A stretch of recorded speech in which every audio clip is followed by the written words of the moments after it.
হুজুর ভাই, সুদের টাকায় চুরি করা টাকায় কি কুরবানি হালাল হয়? কি করে কি কইলে তুমি?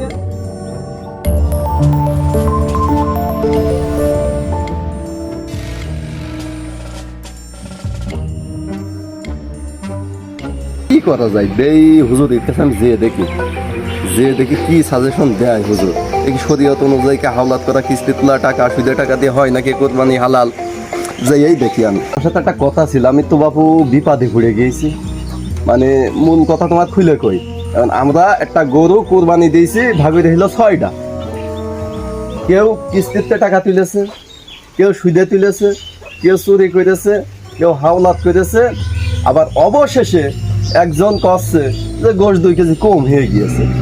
এখন ইসলামিক শরিয়া অনুযায়ী, ইসলামিক মতে এটা কি কুরবানি কি জায়েজ হইলো, হালাল হইলো? আমার কাছে জানি এটা তুমি একটু বিস্তারিত খুলে কও, যেহেতু হুজুর মানুষ।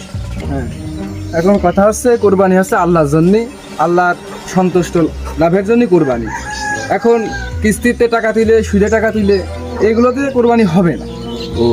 এগুলোতে কোরবানি হবে না, কোরবানি হবে হালাল টাকা। আল্লাহ তাআলা পবিত্র, তিনি পবিত্র বস্তু ছাড়া গ্রহণ করেন না। আর মূল কথা হচ্ছে এখন সবাই মিলে তো কইরে ফেলেছে কোরবানি, হ্যাঁ। তারপরেও আবার দেখা যাচ্ছে লাস্টে যে গোস্ত 2 কেজি কম, এই প্রশ্ন তো তোলাই যাবে না। সবাই এক হতে হবে, সবার মতামত এক না হলে তো কোরবানি হবে না। যেহেতু তোমরা কইরে ফেলেছো, এখন করা তো হয়ে গিয়েছে। আর এই একজনের সেই যে কষ্ট যে গোস্ত কম হয়ে গিয়েছে, এ তার বুঝাই কইতে হবে যে এইসব কথা আর বলা যাবে না। এই হচ্ছে বিষয়। আর এইসব সুদে টাকা এইসব দিয়ে তো কোরবানি হয় না। এখন পরের বার চেষ্টা করবা এইসব থেকে বেঁচে থাকার জন্য। আর যে 6 জন যদি কোরবানি কি 7 জনে কোরবানি দাও, তাহলে সবাই এক হতে হবে। আর হচ্ছে কি সবাই দেখবা যে টাকা পয়সা যে হালাল ভাবে এস কিনা, সবাই আছে হালাল পথে ইনকাম করছে কিনা, এই লোকগুলো দেখে তা তোমরা কোরবানিতে হচ্ছে কি যোগ দিবা। তাছাড়া চুরি করা সুদের টাকা হবে না, চুরি করা সুদের টাকা তো প্রশ্ন আসে না, এসবে তো হবেই না, এসবে হবে না। তাহলে তোমরা পরের বার যদি দাও তে ভালোভাবে বুঝে শুনে সে লোকজন জোগাড় করবা আর কি।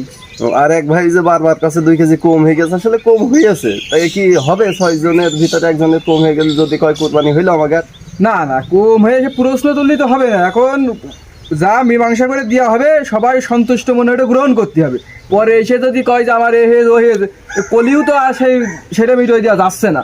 এই জন্যই এই প্রশ্নটা করাই যাবে না, যে কম হয়ে ওইতেই সন্তুষ্ট থাকতে হবে আর কি।